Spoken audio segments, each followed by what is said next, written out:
free money. There's plenty on offer, so let's go get it. All right, so you've got your $10 bet on Penrith at 101 to 1, and they're in the granny. You've got $1,010 collect. What do you do? How do you lock in profit? Let me show you. So the Broncos are paying $2.25 on pretty much every major corporate bookmaker. You can get $2.27 somewhere, you can get $2.30 somewhere. Let's use $2.25 for simplicity's sake. Alrighty, so option one, you can go and place $450 on the Broncos at $2.25, netting you a return of $1,012.50.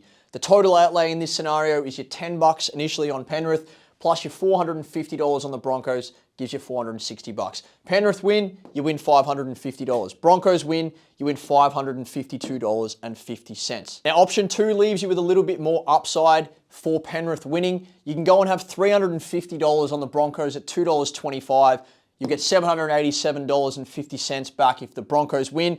In this scenario, you're still getting your $1,010 if Penrith win, meaning you'll make $650 profit. And again, if the Broncos win, you'll make $427.50. Option three, you can go and have $250 on the Broncos at $2.25, returning you $562.50. Then if the Broncos win, you're going to make $302.50. If Penrith win, you'll make $750. Now, the worst thing that you can do in this situation from here on out is not make yourself a profit, okay? Yes, Penrith are odds-on favourites. They should win. They're locks. All the experts are tipping them.